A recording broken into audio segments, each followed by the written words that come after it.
this Torah, yes, today is the yurtzeit of the Basayan, the holy Basayan. The Basayan was one of the great tzaddikim of Tzfat, and that it says that the Basayan, who passed away 185 years ago, which is amazing because his light is only getting stronger and stronger. As we get closer to Mashiach, his light is growing in strength. It's also important to take note that the Basayan is buried in Tzfas, and Tzfas, we are taught, is the place that Mashiach will begin the journey from. That Tzfas is the place that the beginning of the Messiah, so this great awakening of those that are from Tzfas, that Melech Bidamin on Motzi Shabbos had tens of thousands of Yidden together dancing, celebrating, growing in honor of the Heilige Yurtzeit of the Basayan. And therefore very important to know that the Basayan, who lived in Tzfas and knew that there was an earthquake coming, and told people, if you get close to me, that you'll be saved from the earthquake. Because when you're connected to life, when you're connected to a tzaddik, so you're not challenged by other things. And he was lying in the shul, and he was in a certain corner, and half the synagogue fell in, and you could still see until this day that the Basayan synagogue is like 2 layers of the roof. And he was down on the ground, and he saw the stones weren't moving. And he understood that the Samech Mem, that the Satan himself was responsible for this. And that the Satan himself was involved. And he understood that you have to get low to the ground because the stones weren't moving, even though there was a very powerful earthquake. And he said that it must be that one of the ways to combat the Satan is to have humility, to get low to the ground. The stones weren't moving. To get low to the ground, to be humble. And he wrote this great sefer. We share this sefer with the world, Basayan, which means the daughter of the eye, which means the pupil, which means the essence of what you're going for. That the Basayan's yurtzeit is today, and it's a very powerful day for Yeshuas. It's a very powerful day. That there's a famous story with the Rabbi Melech from Lezhensk. And the Rabbi Melech from Lezhensk was living in a time that there was a tremendous difficulty on the Jewish people. And he told one of the Chassidim, he said, when I come up to Shemayim, when I get up to heaven, so I'll nullify the decree. So he passed away, and the tzaddikim saw that the decree had not been nullified, and there were still tremendous challenges on the Jewish people. So the Rabbi Melech came to him in a dream. And he said, I know that I said that I would nullify the decree when I get up to Shemayim, when I get up to heaven, but I see, once I'm up in heaven now, that it's not an evil decree, because everything Hashem does is for the good. So from my perspective, there's nothing to nullify. From your perspective down here, yes, it is evil and is bad. So the Belzer Rebbe said an amazing insight on this. The Belzer Rebbe said is that on the day of the yurtzeit of a tzaddik, on the day of the year mark of a tzaddik, so usually the tzaddik, the righteous person, is all the way up there by the throne of glory. But on the day of his passing, his soul comes back down to this earth, and he becomes tuned in to this world. And therefore, during the rest of the year, if his soul is all the way up in the higher world, he may not feel that what's going on in the lower world is bad, because Hashem's perspective is everything is for the good. But when the tzaddik's soul comes down to this world, on the day of the yurtzeit, and the Basayan specifically, that now the tzaddik has a feeling, as a negia to this inyan, has some connection, and therefore he starts praying for the salvations. And therefore, even though that, yes, all the salvations only come from God, But righteous people could speak to God on your behalf and pray. Therefore, we go to the righteous. We go to people to intercede on our behalf, even though you could speak to God yourself. Right, I was just going to ask, didn't we talk yesterday about shouldn't worship people? Never worship a human being. Isn't that like a form? It's not.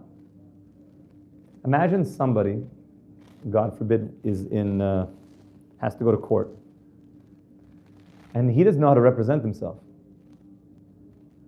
So he hires a lawyer, and the lawyer knows how to represent him. Knows how to speak on your behalf. Because this person doesn't really know how to speak properly, and potentially they've done things that have not been so good. And therefore there's a difficulty that they're having communicating, because when they did those averas, they became unable to communicate. Not that God doesn't want to hear from them, but they don't know how to communicate properly. But if they know enough to go to a tzaddik, and the tzaddik knows how to communicate on your behalf, so now the tzaddik is saying, and this is what Yankel is saying, and look, Hashem, look at the goodness, and look that he had challenges in this area, and Hashem, he hears that, so to speak. Yankel's have a hard time saying it himself. If Yankel could do it, Yankel. Why do people go to graves?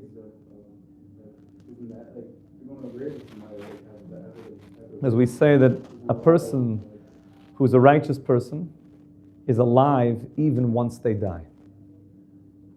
Because what is life? A beating pulse? That's physical life. There are people with beating pulses that aren't alive. That's right. The Gemara says, Rishoyim, the wicked people, afilu b'chayayim, even in their life, are called dead. They're alive, but they're called dead. Why? Because they have a beating pulse, but they're not alive. They're an NPC. They're not alive. They have a beating pulse, but they're not alive. That's right. The soul is alive. Eitz chayimihi lamachzikim bo. It's a tree of life. They haven't been eating from the tree of life. They've been eating from the tree of Candy Crush. And that doesn't give life. The tree of life gives life. So Rishayim, even though they have a beating pulse, they're not alive. But tzaddikim, even after they die, they're called alive. Why are they called alive even after they die? Because they spent their whole life in this world going towards life, towards God, towards the soul. They're even more alive.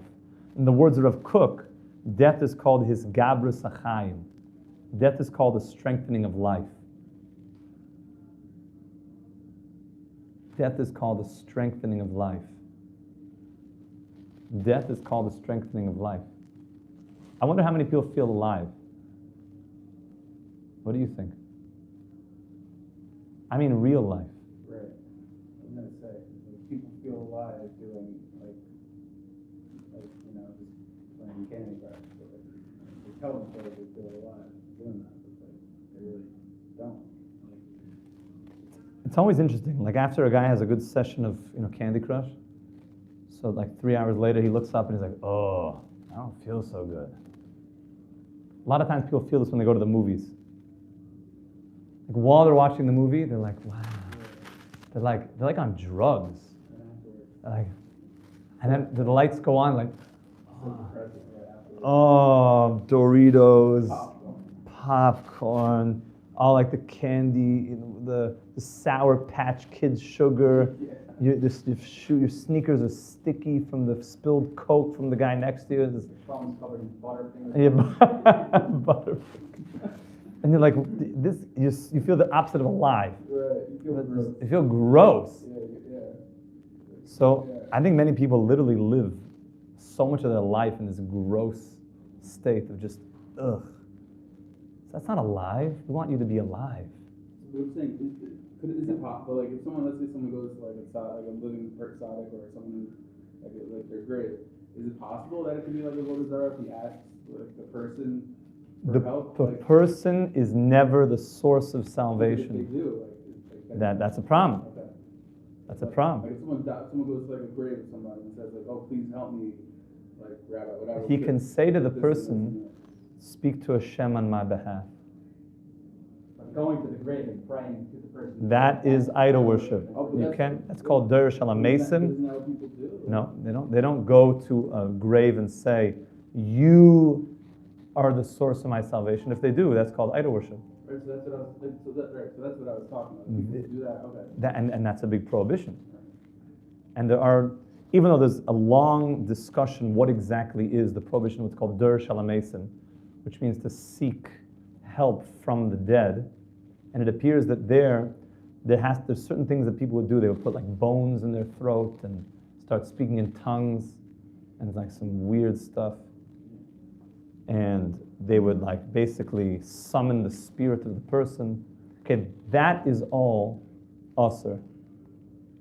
Don't get involved with these things. That's prohibited. And this goes for everybody. It's not a Jewish thing. This is a humanity thing. Nobody could go and make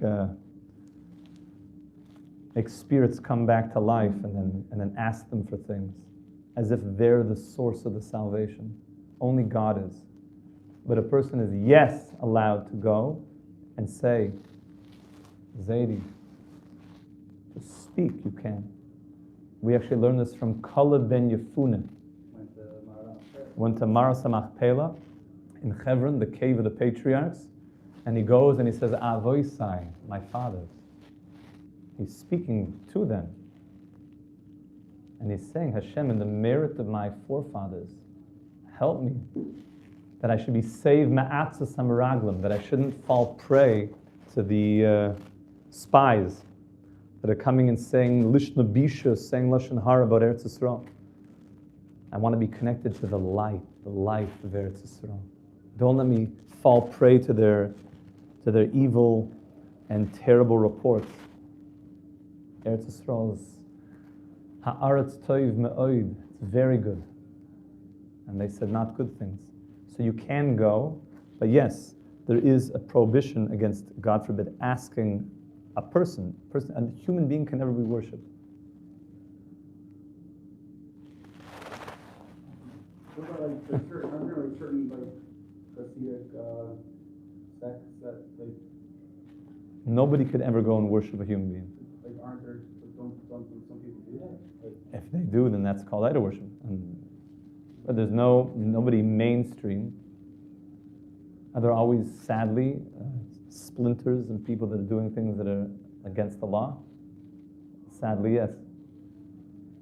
But never as a human being to be worshipped. You can go to the graves and realize that why would a person go there? Because, like we said, the tzaddik soul is so alive. So the place that his body is buried, which means that he in this physical world was so connected to soul that even his body became saturated with soul energy. There's like a residue of that in the place that he's buried. So you're like touching life because he was so connected to life.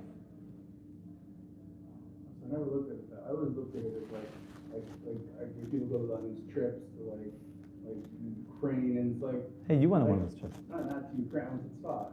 Like I was like no, but even when I went, I really went for like I didn't like when I went, I wasn't going like I went just like to hang out really. Like when I went there, I'm like okay, I'll go, but like I didn't understand like well like I was like. So this is what's really going on. I just do this in my bed. Like in my head, I was like this is like I don't understand this whole thing. Like I can just. And then Yosef's keeping you up and go. I knew it was keeping up till like 1 o'clock. Like I was like, I could, if I wanted to do this, I could just do this in my room. Why do I have to like? If the guy's alive, if someone's alive, it's different. But like these people aren't alive. So we're reframing it today. They're more alive. They're more alive I didn't look at it that way. because they were connected to life, and therefore in the place where their physical body is, you can almost touch the life that they were tapped into, and then you could receive some of that life force, which becomes very powerful. So it's even like even better, you're saying, in a way than like. Because in a certain way they're unleashed. Their life is not even bound by physicality anymore. Untapped. It's unleashed. It's mamish life. These people are connected to life. Mamish life. So tzaddikim are mamish alive. Tzaddikim are alive. Now I gotta go. For sure. Go see the Chaver. So you know who else is alive? Reb Nachman. Rabbi Nachman is alive. And Rabbi Nachman is speaking here about makifin, which means we're speaking about the job of the Rebbe, that when he shares things with his student, he has to be aware how he shares it, because he has to know what's the right amount to share. Remember all the way back at the beginning of the Torah, we spoke about how if you have compassion and you see a baby crying, so what's the thing that you want to do? Give them food. So give them milk. And if you may have compassion, but if your compassion is not well placed, then you'll say, you know what, I like steak, let me give this baby steak. No, you have to give the baby what is going to be good for them, what they could digest. So now take this into the later part of the Torah, that Rabbi Nachman says, so a Rebbe to a student is also, the student is thirsty for Torah. Torah is like water for the soul, so the student is thirsty. So the Rebbe has rachamim, he wants to help the student. And like the Gemara says, that a father brings his son into this world, but a Rebbe brings his student into the world to come. A father brings his student, a father brings his son into this world, but a Rebbe brings his student into the world to come. Which means, if a father is also the Rebbe, then that's like super duper. Because the father is bringing his son into this world, and he's bringing him into the world to come. So that's a very powerful opportunity. That being said, so the Rebbe wants to help the student to get to the world to come. Is that the meaning, I guess, of the Gemara where it says more than the cow wants to give Yes. more than the cow wants to Receive. take milk from its mother, the mother wants to give milk to its child. Because the mother has rachamim, has so much compassion. I want to give you my milk. Why won't you drink it? That's actually one of the hardest things as a mother who's trying to breastfeed and the baby's having a hard time, like latching on. There's some technical things that go on. And the mother's like, I'm really trying to give you life. Like literally me, I want to just give you life, and you're not, like, so it's true, you're crying and you want the life, but like, I know how much you need this. I have das. So now take that entire analogy into a Rebbe student. I want to give you, but what if then the Rebbe doesn't give the right food? Because again, we were talking about yesterday, I asked you to be my Markava. It's not the food that I need. That's right. I'm a baby in this metaphor. That's right. I need milk. I don't need, fine wine. That's steaks. right. That's right. I need to go one step at a time. I need to have one makif and then another makif. I need to go one step at a time. But once a person does that, then they're alive because they feel tapped in. They feel they're getting their food. I'm amazed at how many chevra here were asking the question, how many people do you feel alive? It's amazing how many people don't feel alive. How many people don't feel alive? Is there like a percentage?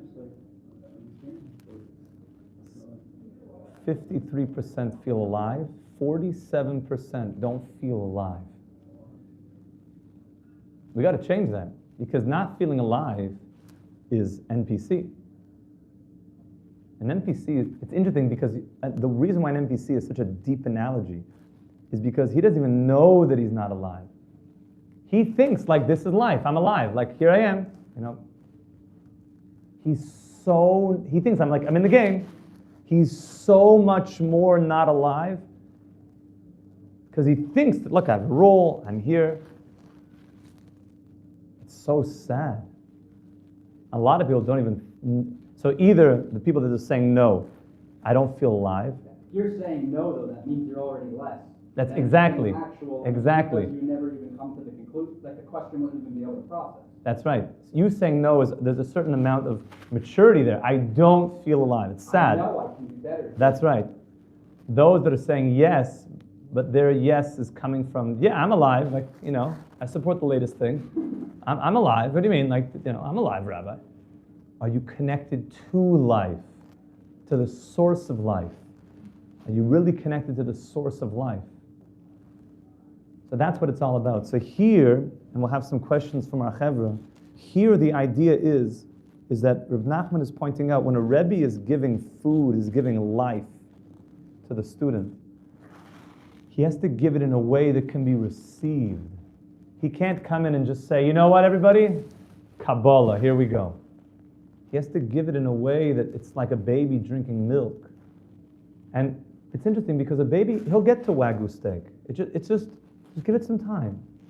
There's a maturation process that he will get there. Give him time. Give him a year and a half, and he'll have solid foods. Like there's even 9 months. There's, some chopped up mashed. Some bamba. That's right. Make sure they're not with peanuts. It's amazing here because we give our kids bamba, so there's no peanut allergies basically. In America, they ban peanuts from being given to children, and they wonder why everyone has peanuts. This is not medical advice, but parenting-wise, we try to give to our kids everything. We want to give them everything, but you have to know what to give them. What to give them. Because we want our kids to be alive. So it has to be the right gifts each step of the way.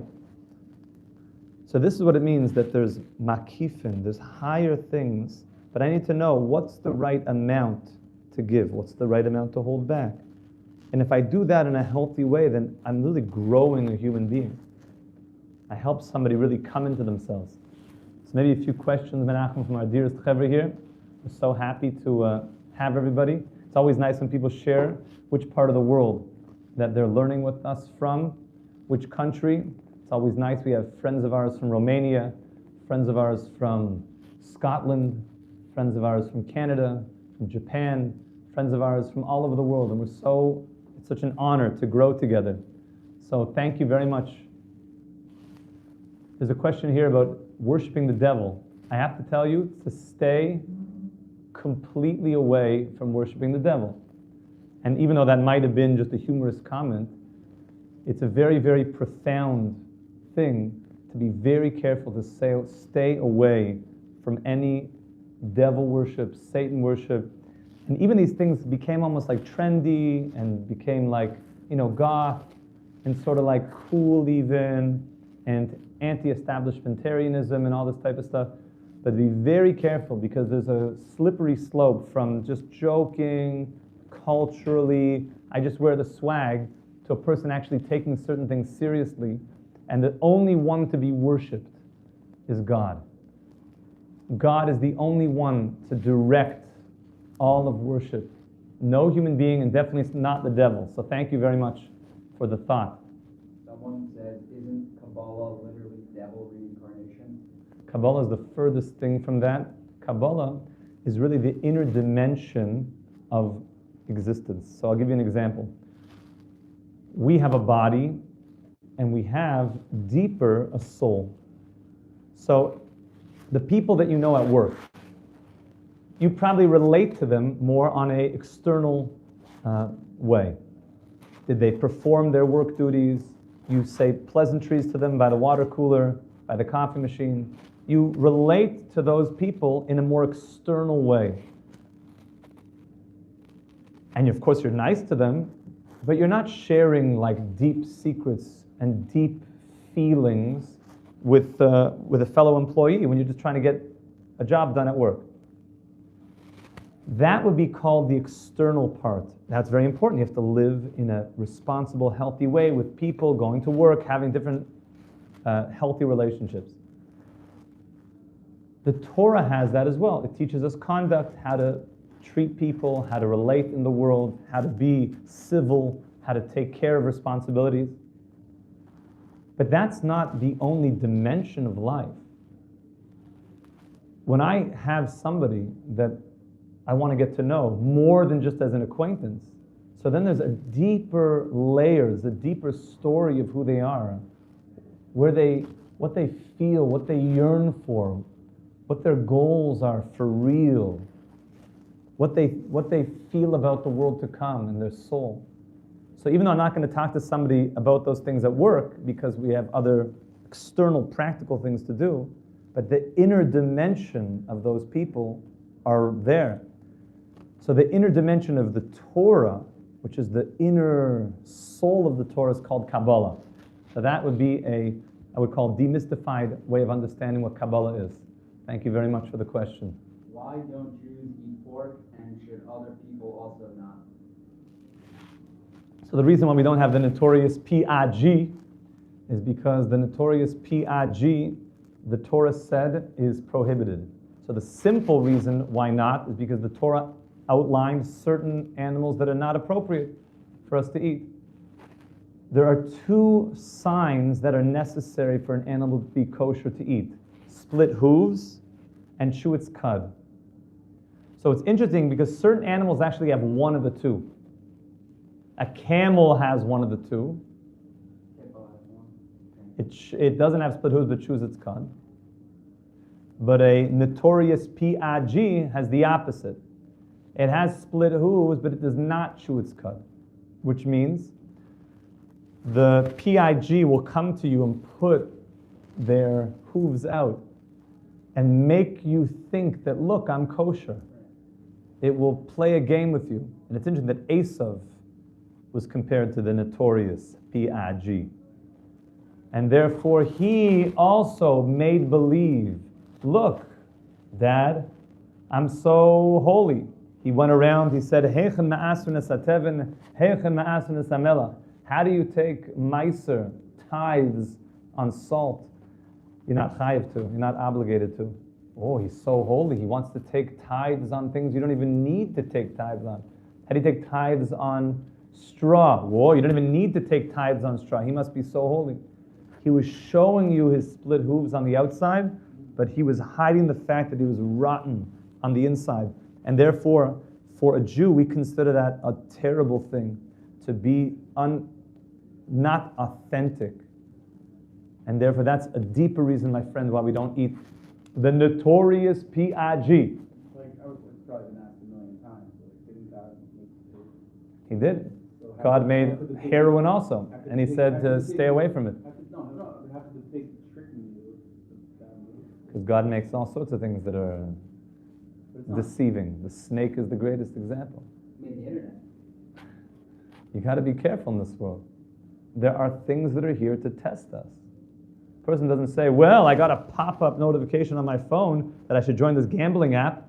God, it's a sign from you. No, it's a sign to not join the gambling app. No, my question is, why is pig considered more non-kosher than like a camel when it's supposed to say non-kosher? Because the camel at least shows you that he's not kosher. Right, my point is that the pig didn't do it on its own. It's true, because there's nothing wrong with it. It's the energy that he represents. And there's a famous Ramban that actually says a very deep thing, that if he knows what the kosher animals are, they're not carnivorous. Is that the Ramban has a long piece that the animals that a person eats affect their soul. You get the life force energy of this. That's right. You said yesterday, right, that like it blocks like the heart. It definitely blocks, but it can give, let's call it on the positive. You'll get more aggressive. That's right. That's why there were idol-worshipping tribes that would drink lion's blood and these things to get the powers of those animals. That's right. Stay away. Say no to drugs. No, it sounds tempting. Like, who doesn't want to be more like a lion? By the way, in the prohibition of blood in the Torah, it mentions that very reason. It says, because you would want to take the powers on, we have to tell you, just stop right there. Stay away from blood. Stay away from blood. And this sadly still goes on till today. And the person has to stay away. Say no to drugs. Say no. No blood. Thank you for the wonderful question. What does the rabbi and Jews think of Charlie Kirk? One of the things that I really appreciate about Charlie Kirk is that it was interesting. A couple weeks before he was murdered, so I saw a meme of his, and I think it became very famous around the world, is that I saw this meme where Charlie said, God, family, country, in that order. And it was a picture of him and his wife, I think in a beautiful scenic background. And I remember seeing this, and I just said, that is so beautiful, because everything has to start with God. Once you have God, you now have a framework for life. You have a framework of how to build a family. So once I have God, now I have a way that a family should be built. And once I have those values, then what kind of country will I build? Once I have God and family, you'll build a beautiful country. But if country is first, then who knows what you're building? And if family is after that, then what kind of country, what kind of values are you building it on? There needs to be God, family, country in that order. And I was always so moved by that very idea. And I think that that's an idea that will live on forever. And I think that Charlie spoke about ideas that mattered. And something that I really respect and value about Charlie is that he wanted to have conversations with people. And that I believe that he felt that if we could talk things out, I think we'll come to a lot of peace.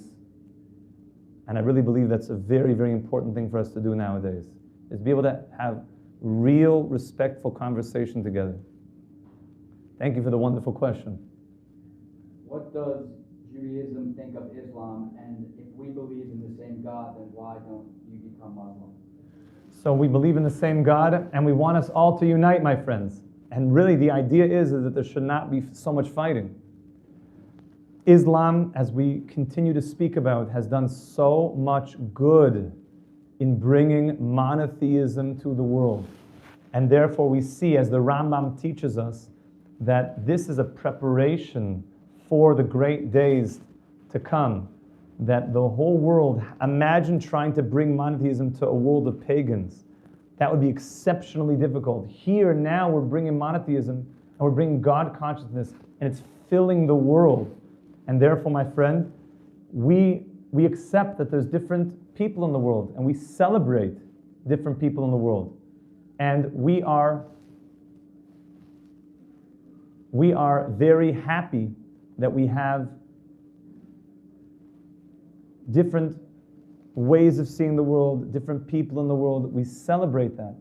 It's like a symphony. There's different instruments. And therefore, we don't ask anybody that they have to become Jewish. Nobody has to if they don't want to. We want to be able to say that we are unifying together and celebrating our differences. So thank you so much for the wonderful question. Stuart is asking, why do we need to talk in our tzitzis when we are in a cemetery? Oh, Stuart, what a wonderful question. Well, this is very relevant to what we're talking about here, is because people that have passed on from this world are still aware of what's going on in this world. And do you know what a person would do, Stuart? Just to come back down to the world and perform one more mitzvah. Because up there, you can't do any more mitzvahs. Down here, you can do mitzvahs. And that's why someone who passes away, lo aleinu, is called that he's niftar. Niftar comes from the root of patur. He's patur in mitzvahs. So he can't do tzitzis anymore.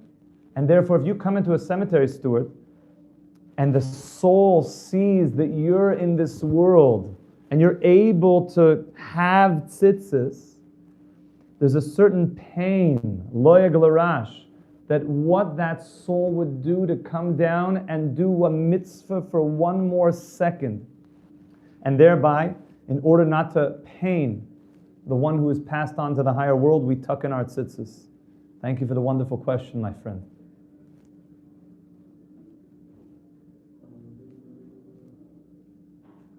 That's so beautiful, just sharing, just speaking. Someone asked, what does Proverbs 1:17 mean? Oh, this is wonderful news because we're going to be starting Proverbs in full force, coming up right after Hanukkah. Let's find Proverbs, Ecclesiastes, Daniel.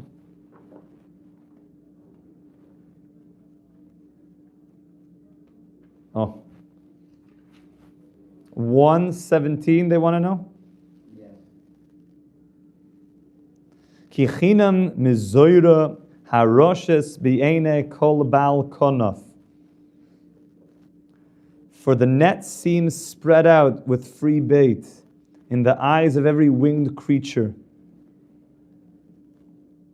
So Rashi on this says,